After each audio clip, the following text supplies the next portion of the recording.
Security Dossier, securing the perimeter.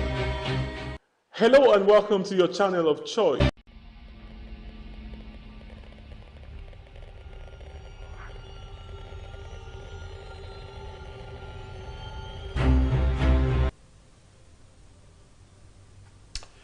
With the rising spate of insecurity in the country, especially banditry and insurgency, there is a greater need for Nigerians to support the armed forces with a view to bringing to an end this ugly menace.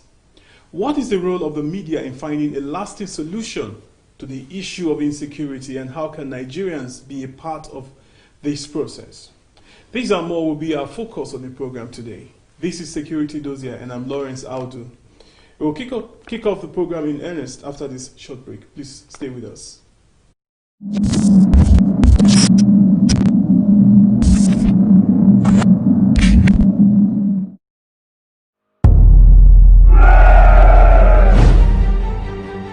The question of leadership is a factor in this regard to the success of the fight against the Boko Haram terrorists. And then you look at also the factor of morale.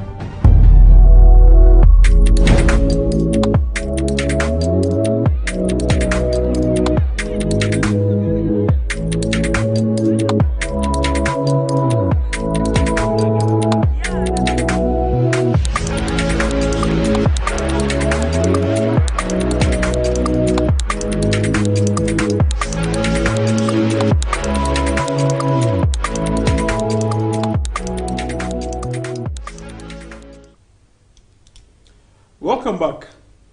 The fight against insurgency, how far so far? And how can the media be a part of the solution?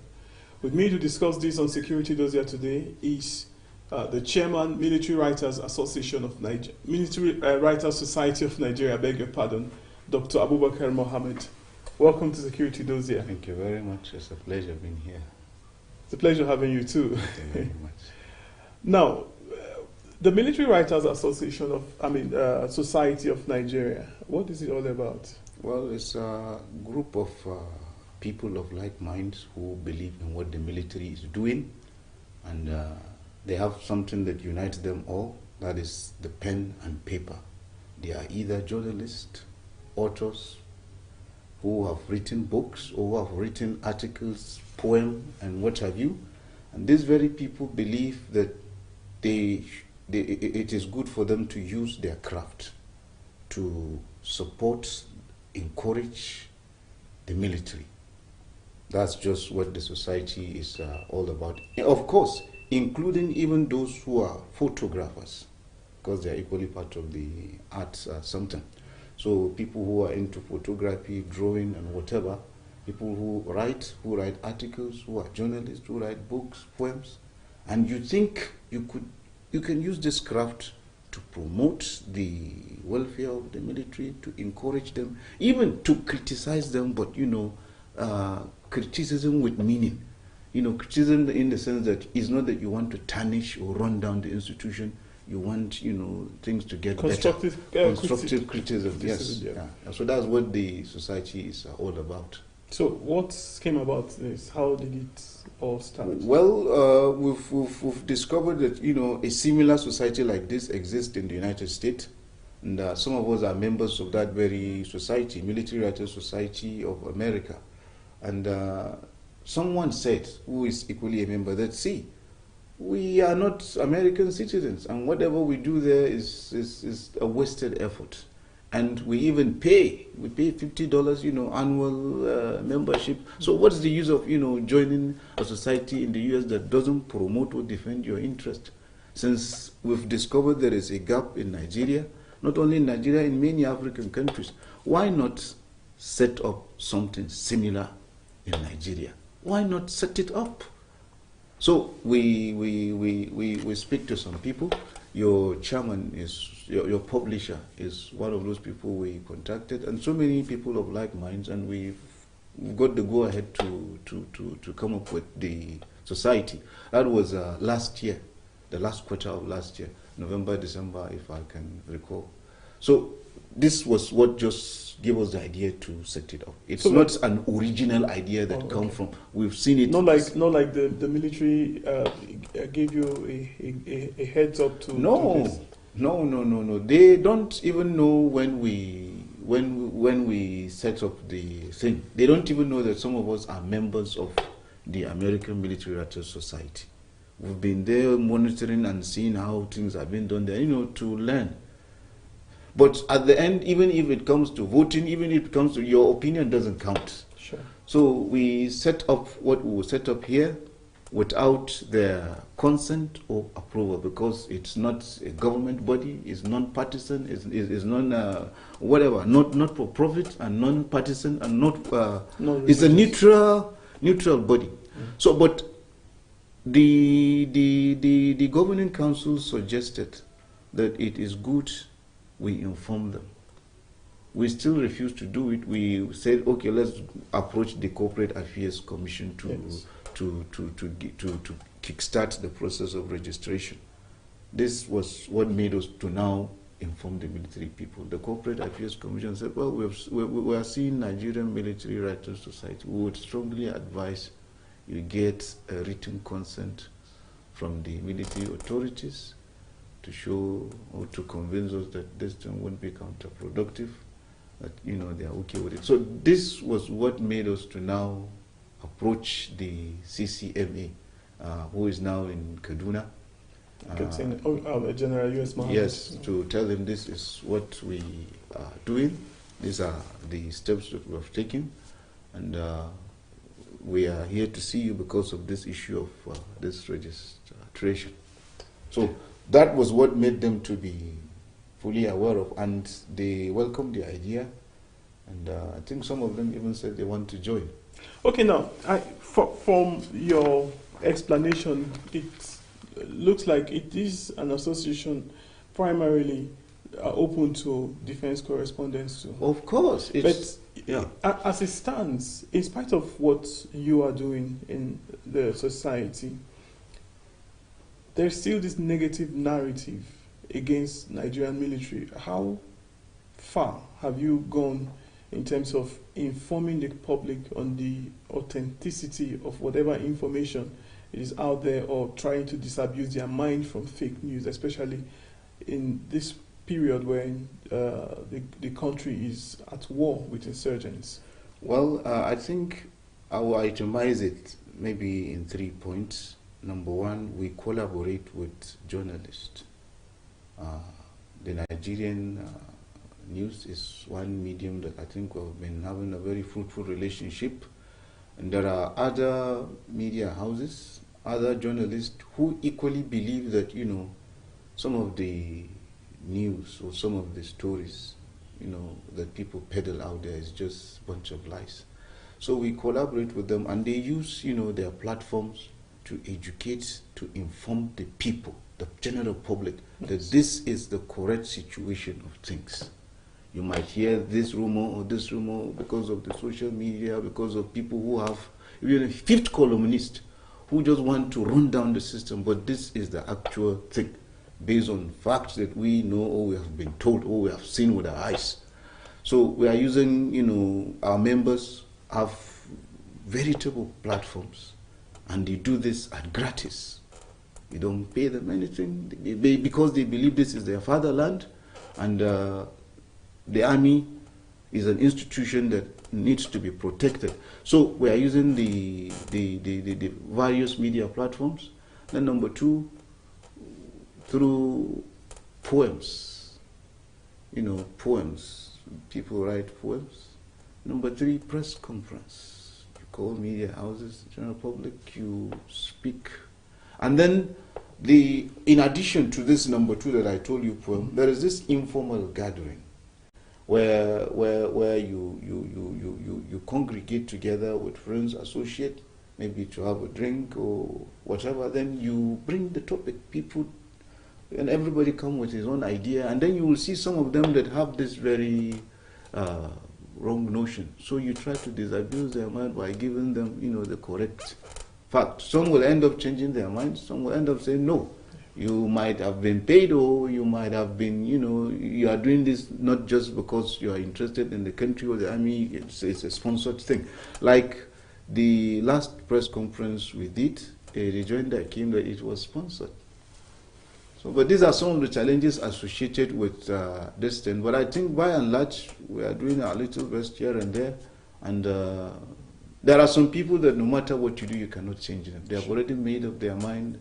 Because they have a predetermined something they want to achieve. So, but some people that are innocent, that have been deceived innocently, and they think, what they are hearing is the truth. Once you tell them, they say, "Oh, I'm now getting the clearer perspective." So, from this explanation you just gave, it's very clear that the media, to a large extent, has not helped matters in this country in terms of information dissemination, quality, true information, as it relates to the war on insurgency. How complicit is the Nigerian media here? Well, the media, by and large, the media is trying. We have a vibrant media institution in Nigeria. If I would bunch up the whole media institutions into one, I would give them maybe 60%, which is a credit. But there is still much that needs to be done. I don't know, possibly because most of these very media houses and platforms are owned by politicians.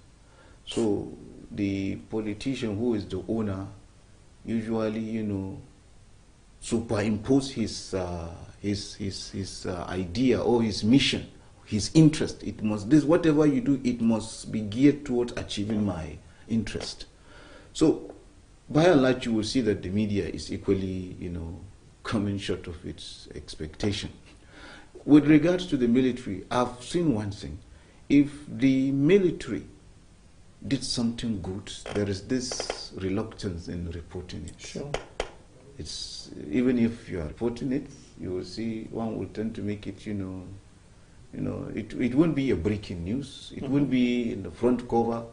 It will be as if, no, we are not even happy that this thing has happened. Sure.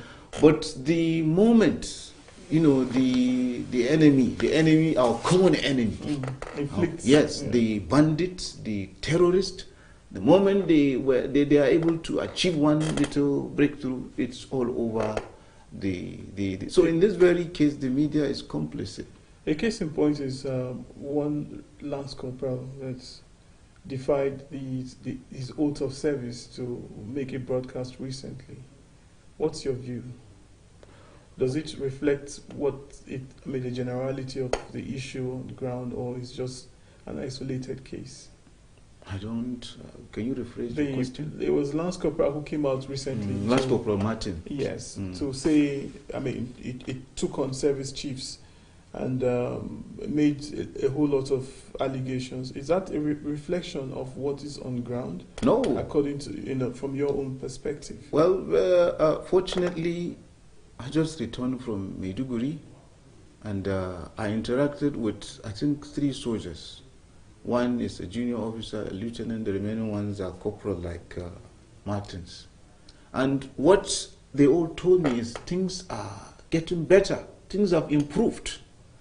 2014-15, their feeding allowance used to be 500 naira per day. It has now been increased to 100%. They get 1,000. And one of them, I told them, I said, see, if you are telling me your feeding, whatever has been improved, and they prepare meals and give you, the meal is good, I want to see it. Can you do me a favor, snap the meal?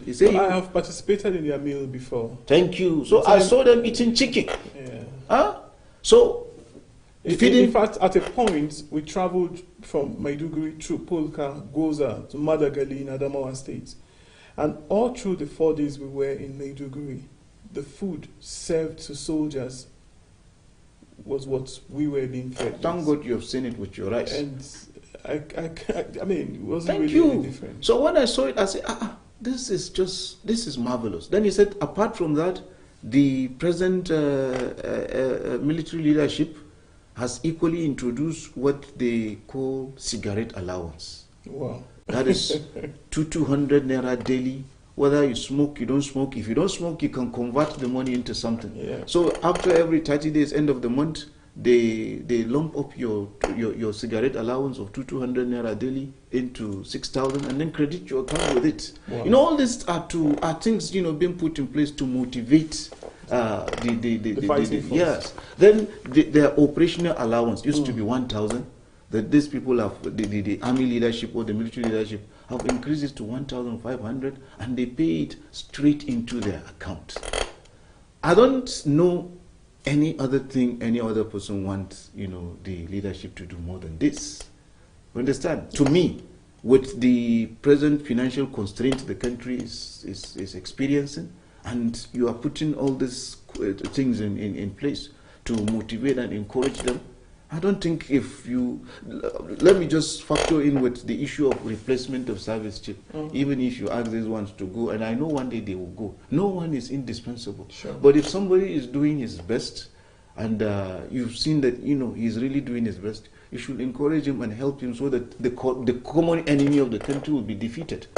So what they are doing, this present crop of army leaders, the military leadership, I think they deserve commendation. Because when I heard it, I said, with cigarette allowance, operational allowance, and all this, and then I told him, why are you people not talking? Yeah. I say, by the nature of our profession, we are not supposed to whatever, but we know things have really So it now beholds on the media to actually yes, and, yes, report it. yes, because appropriately. Mr. Lawrence, to be honest, myself, I was thinking it's 500 now. And I never even know that there is something called cigarette allowance. And the operational allowance, I thought it is still 1,000. But this guy was one who was saying it's 1,005 with cigarette allowance, with this. So what else do they want? Now, what are those factors? In spite of all this, we still have pockets of attacks, pockets of, resistance here and there from, the insurgents, especially at this point where there's some form of banditry, even though several operations are ongoing and successes are being, recorded every day. But why? What are these factors responsible, for the spate of violent attacks, we keep hearing recently? Well, I think I've not had anybody made mention of this, but I think before we talk about ignorance and poverty, let's just begin with lack of patriotism. It's like so many people don't see this country as their own. This is my mobile device. I have interest in it. I'm watching it so that this thing will not fall to the ground and maybe the screen gets smashed or something. So if we as Nigerians begin to see this country as ours, that we are stakeholders, that we have no any other place to go apart from this country, that today if something will happen, we cross to Togo or Benin Republic or Niger or Is there a country that can accommodate Nigeria's refugee? Thank you. They won't accept us. Then we'll begin to say, okay, this country is not just an entity that belongs to Buhari or Sadiq or Burate. It is ours. Then once that thing is in place, then the issue of saying we need to protect it, we need to safeguard the interests of the country will be there. But at the moment, I don't know, I might be wrong, but I'm seeing it as if no one really cares about the country. It's like everybody is trying to make a plan B. And who knows? Maybe it's the elite that have started it. You see everybody with a second passport of another country. Sure. So the ones that are the masses say, okay, since we cannot go anywhere, and the way we see it is like people up there, they are having their time. Let's destroy the After all, what is the benefit of being in Nigeria? Mr. A is a graduate, there is no job. The other one wants to go into trade, there is no capital. You understand? All these are things that, end up frustrating young people. And he looks left, he looks right, then you see the younger brother of the neighbor or the son of the other person, his cousin or his father has become local government chairman or house of rep member or whatever. All of a sudden, overnight, what? They say, okay, So then the issue of the ignorance come. The fundamentalists will come and tell them the reason why you are suffering is because of injustice. And what is bringing this injustice is this democracy. Is this constitutional form of government that empowers this democratic setup. Had it been we are in charge with Sharia, there will be justice. So what you are suffering from is injustice. This country has enough resources for everybody to have the good life. What they are sharing there, what they are busy enjoying is a national cake. You have your share there. So if you can support us to overthrow them, we'll bring in. It's still politics. The terrorism is politics by means of armed conflict. It's still another form of politics, but they come with the religious narrative because they know this frustrated young man will swallow the debate. So once he hear it, to him, he is doing, the work of God. We need to overthrow the system, and he joins them. And the politician now comes who doesn't like the government, who has a grudge with the government. He will now tell the fundamentalists, what you are doing is the work of God. I want to support it. And the fundamentalist who has deceived this young man, the fundamentalist is thinking this politician is interested in the so-called jihad or movement, not knowing that to him, you are just a tool. Understand? This thing you are doing will destabilize my enemy. And so all of a sudden you will just hear he has transferred logistic or money to this criminal. The criminal, the fundamentalist will not even know that it's this very politician that has, because he wants to be protected. And before you know, they are with money, they are with. So once this young man have been, okay, this discussion I had with you, are you okay with it? Okay, this is, go settle your family. He will go and call 10 more young people. Before you know it, they become. So it's, I don't know how to say it. So many factors are involved. You see, the political aspect is in it, because there are politicians that just want to discredit the system once they lose out.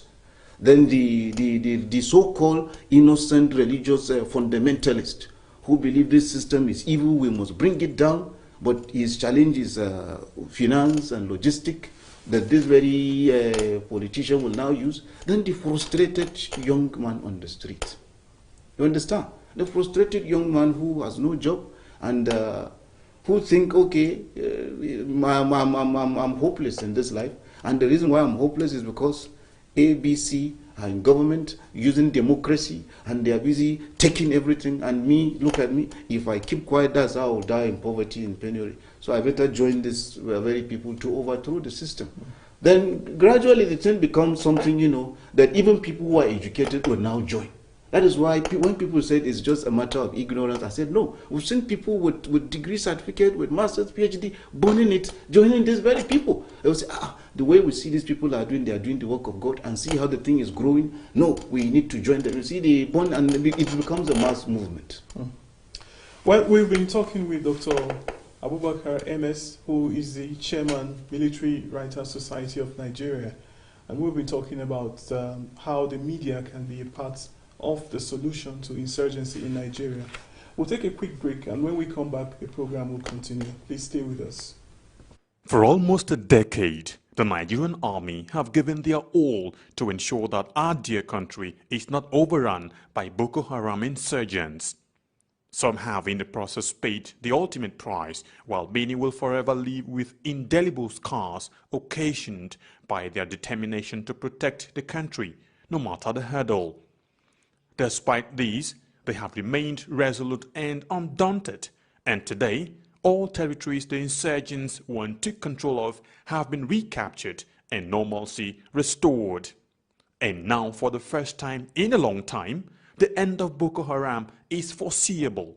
Therefore, the wisest thing for the remaining insurgents to do is to surrender today or face total destruction from the army. Remember, the Nigerian army will stop at nothing to ensure that total peace is restored in all parts of the country. So, be wise and embrace peace today, or get ready to be ruthlessly dealt with. This message is brought to you by the Coalition on Conflict Resolution and Human Rights in Nigeria. Welcome back to Security Dossier. We have been talking about how the media can be a part of the solution to the issue of insecurity and insurgency in Nigeria. And my guest, Dr. Abubakar Mohammed, is still in the studio. Welcome back to Security Dossier. Thank you very much. We're talking about the factors responsible for the rise in spate of violence in Nigeria. What about those international players?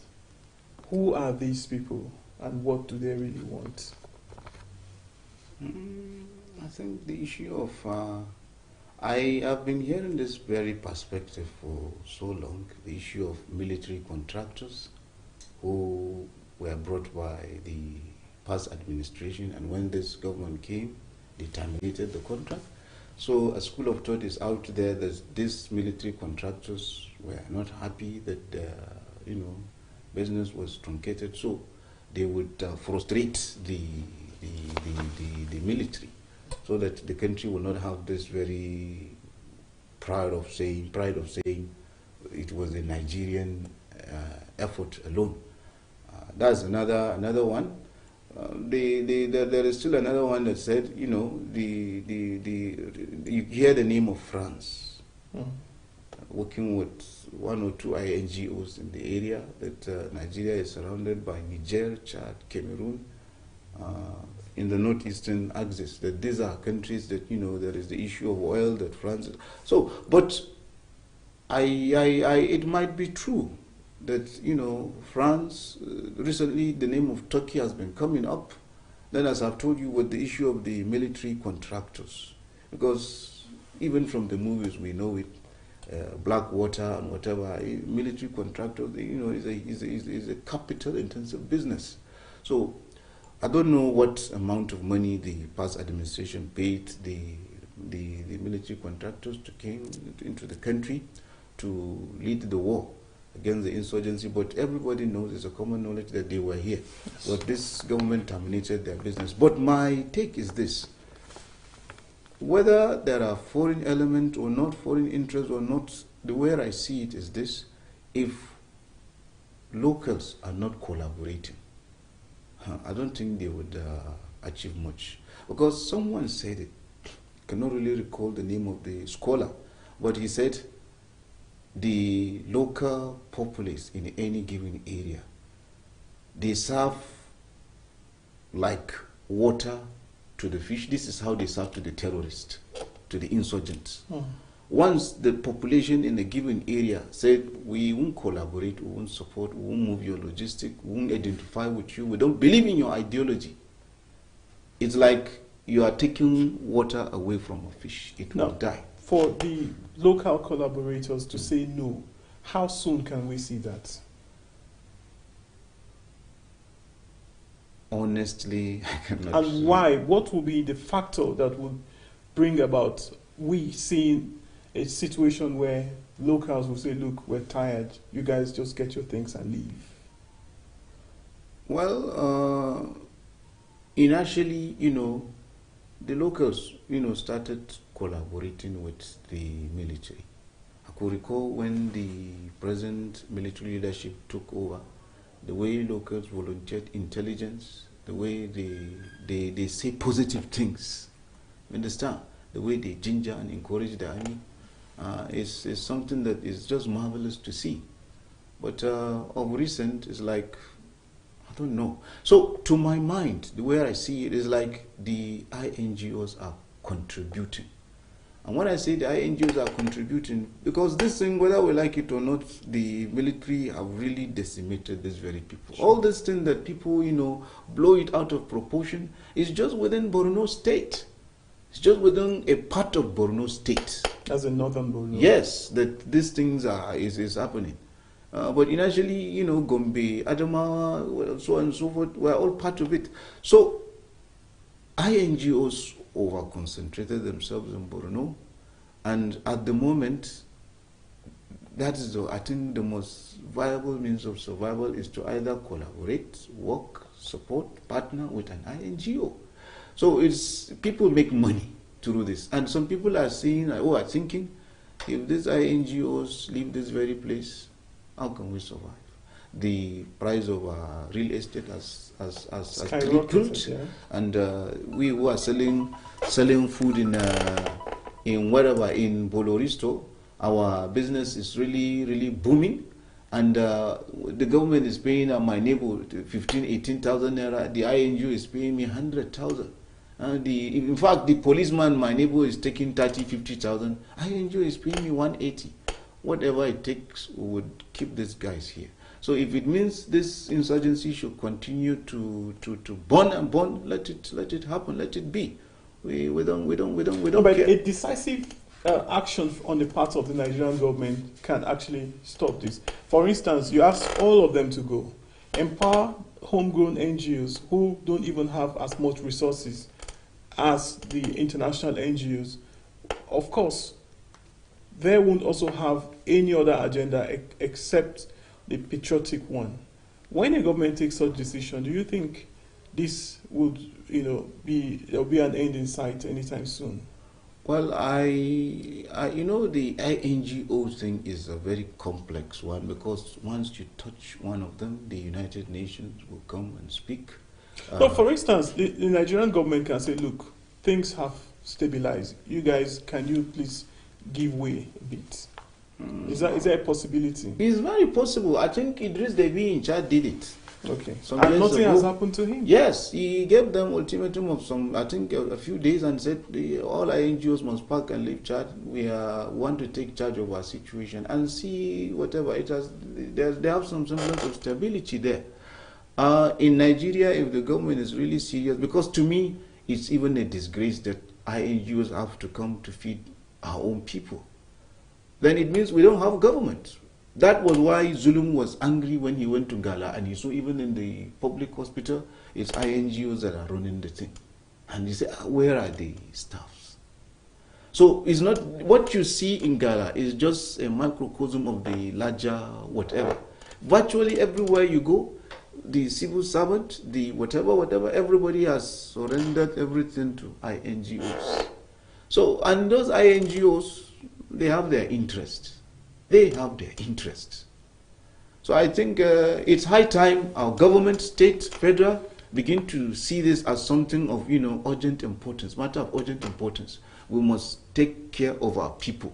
Because I agree, if you go to certain IDP camps, NEMA with SEMA, the SEMA brings in condiment, NEMA brings in the food. But the last time I was in one of the IDP camps, Bakassi, they said if the NEMA and the SEMA guys come with food before they will come back till after 60 or more days, before they come with it. So in my eyes, I saw the INGOs coming, sharing spaghetti, macaroni, and whatever to the people. You imagine you are a family man, and then I'm the one who come to your house to feed your children and whatever. Where is your honor? Where is your respect? Yeah, to a large extent, this is what we do here in this country. We allow the INGOs to come and they take charge of everything, and they go with this principle of neutrality, humanity, or whatever. They don't care what. They serve both the insurgents. Yes. They serve they help the terrorists with medicine, with food, with supply, because they are neutral.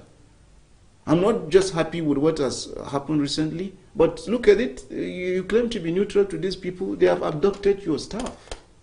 The action against hunger and is it Reach International and ICRC? Their staff were kidnapped by this terrorist. So you see, the idea of saying principle of neutrality, of humanity, has a limit. Sure. Once it comes to the issue of terrorism and banditry, you must take a stand. There is nothing like neutrality here. Yesterday, General Buratai, the Chief of Army Staff, said that dialogue with criminals is not a military option. What's your take? I was happy when I heard him say that, because to my mind, the military and even the government should not, encourage that. For example, the complex subject area of this kidnapping that these terrorists are now using. They have been boxed into the corner by the military. They are finding it difficult to survive. And the issue of, sending money here and there is like the eyes watching the money is becoming very, very sensitive. Yeah. So the easiest way for them now to get money is to kidnap people. You hear them asking of $500,000. Huh? So if we keep on talking and negotiating with them and paying them money, the more you give them money, they go to Libya or Mali, go buy arms, and they constitute another havoc. They recruit more people. So you release 5 people, you give them maybe $100,000. That is if, because from what we hear, money, ransom money is involved. So you because of 5 people, you give them this huge amount of money. Thank God you save life. But do we use this very amount of money, go recruit 10,000 or 5,000 people, buy cache of arms, and then come back and then kill another 1,000 people? So at the end, it's counterproductive. And if you give them, you negotiate, you give them, you encourage them to still repeat it. But I still have interest in negotiation and dialogue. What I don't agree with is you take people today, I negotiate with you, give you money, you release, you are broke, you still repeat it. But if it is on the area of want to dialogue, negotiate, then maybe stop these hostilities. So what was the reason why the dialogue between the bandits in the northwest region of Sokoto, Zamfara and Katsina failed between the bandits and the government? I know there was a kind of arrangement and establishment that was supposed to get to recover them, and then de-radicalize them. But after the agreement, some of them submitted their arms, but a lot of them still went back into the forest. Mr. Law, I think I don't know much about what is happening there, but I was able to discuss with former retired IGP Abubakar Mohammed, and although he's under oath not to disclose, I think what his committee did in Zamfara.